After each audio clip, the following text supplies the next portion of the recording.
सासू मान बड़ी बहू देख, आज तेरी बुआ सास का पूरा परिवार खाने पर आ रहा है। सारी तैयारियां अच्छे से रखना, कोई कमी नहीं रहनी चाहिए। बड़ी बहू, हाँ मम्मी जी, मैं और छोटी मिलकर सब कुछ अच्छे से संभाल लेंगे। सासू माँ, अरे नहीं, छोटी को मत लेकर जा, उसे अभी उतना अनुभव नहीं, ऊपर से उसका छोटा बच्चा है, सब कुछ बिगाड़ देगी। तू अपने हाथों से सब कुछ कर, कोई कमी नहीं रहनी चाहिए, आखिर तू इतना अच्छा खाना बनाती है। बड़ी बहू, ठीक है मम्मी जी, मैं अकेली ही सब देख लूंगी। सासू मान, और हाँ, ड्राइंग रूम को भी अच्छे से साफ सुथरा कर देना, थोड़ा और अच्छा मेंटेन कर देना। तुम्हें इन सब का सहूर बहुत अच्छा है। जी मम्मी जी, मैं सब देख लूंगी। कड़वा सत्य को लाइक और फॉलो करें। शाम को बुआ जी का परिवार खाने पर आता है और बुआ जी मम्मी जी की तारीफ करते हुए बोलती है, वह भाभी, आपने तो घर बहुत अच्छा मेंटेन कर रखा है और खाना भी बहुत स्वादिष्ट बना है। सासू मान, हाँ दीदी, दोनों बहुएं मिलकर सब कुछ कर लेती हैं। मेरी सासू माँ, हाँ दीदी, दोनों बहुएं मिलकर सब कुछ कर लेती हैं। मेरी दोनों बहू में बहुत गुणी है, दोनों साथ मिलकर सारा काम संभाल लेती है। बड़ी बहू हैरानी से मम्मी जी का मुंह देख रही थी और छोटी बहू अपने बेडरूम में एसी ऑन करके बच्चे को सुलाने के साथ साथ खुद भी सो रही थी। भाभी, कल मुझे लड़के वाले देखने आ रहे हैं। अच्छा, संजना चाहक उठी। ये तो बड़ी अच्छी बात है। ये बता, तूने कुछ तैयारी वैयारी की है कि नहीं? कैसी तैयारी भाभी? अर्चना बोली। अरे थोड़ा पार्लर वार्लर चली जा, शक्ल सूरत ठीक करा ले। और हाँ, क्या पहन रही है? मम्मी कह रही है साड़ी पहनना है। हाँ तो साड़ी पहनना है तो साड़ी सेलेक्ट कर ली है, कौन सी पहनेंगी? अरे कहाँ भाभी, अम्मा के पास तो कोई ढंग की साड़ी भी नहीं है और कह रही है इसी से पहन लेना। अच्छा तू परेशान न हो, देखती हूँ मैं तेरी साड़ी तैयार करा दूंगी। अर्चना संजना के मकान मालकिन की बेटी थी। संजना को इस मकान में किराए से आए हुए अभी 6 महीने ही हुए हैं। संजना के एक 7 महीने की बेटी है, जिसको प्यार दुलार करने के लिए अर्चना अक्सर संजना के पास आ जाती है। धीरे धीरे अर्चना और संजना में दोस्ती होती जा रही थी। अर्चना ग्रेजुएशन पूरा करके आगे कुछ और पढ़ाई करने की सोच रही थी, लेकिन कंफ्यूज थी कि क्या करें। घर में कोई ज्यादा पढ़ा लिखा नहीं था, बस सभी काम भर का पढ़ाई कर रहे थे। अर्चना का एक बड़ा भाई था जो रेलवे में नौकरी करता था और 3 भाई अर्चना से छोटे थे जो अभी पढ़ ही रहे थे। अर्चना देखने सुनने में काफी सुंदर थी, लेकिन बहुत दबी दबी सी, सकुचाई सी, शर्मीली सी थी। ज्यादा किसी से बातचीत भी नहीं करती थी, कहीं आती जाती भी नहीं थी, बस ग्रेजुएशन के बाद घर में ही बैठी थी। घर वाले थोड़े पुराने ख्यालों के थे। सो बेटी, अब बुक्स को पार कर गई है तो शादी कर दो।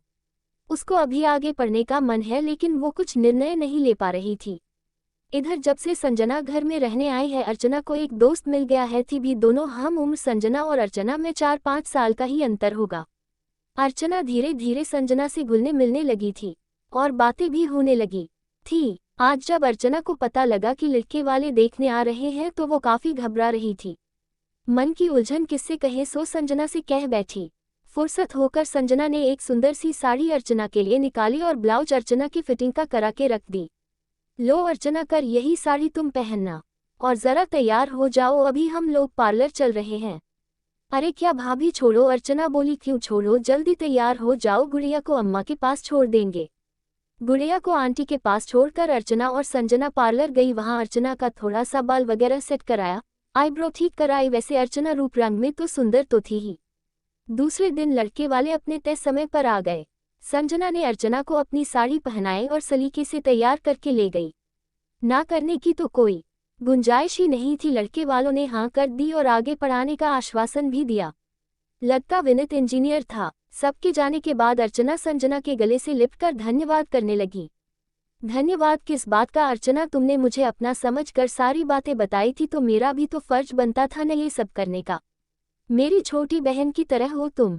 अच्छा ये बताओ विनीत तुम्हें पसंद है न? संजना ने चुटकी ली। हाँ भाभी, और शर्म से अर्चना का चेहरा लाल हो गया। आज अर्चना की गोद भराई का कार्यक्रम था घर पर। अब तो अर्चना की अम्मा ने भी अपना की पूरी जिम्मेदारी संजना पर सौंप दी। देख दो भाई, संजना अर्चना को कैसे तैयार करना है, और हाँ मेरी भी मदद करवाना घर में।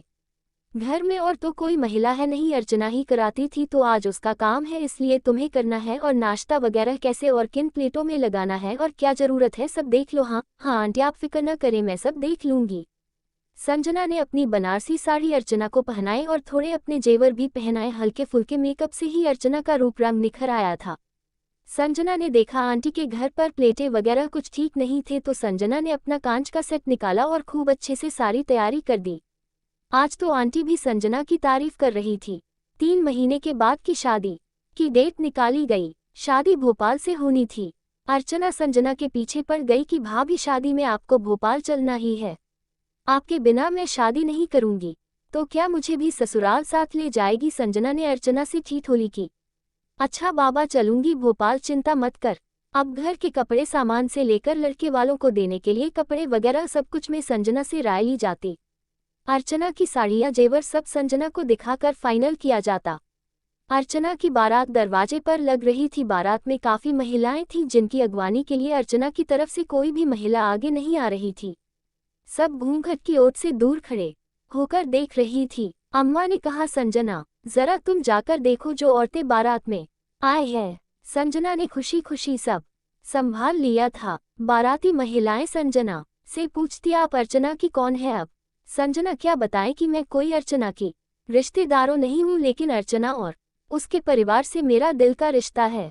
अंत में विदाई की घड़ी आ गई। अर्चना संजना के गले लगकर खूब रोई।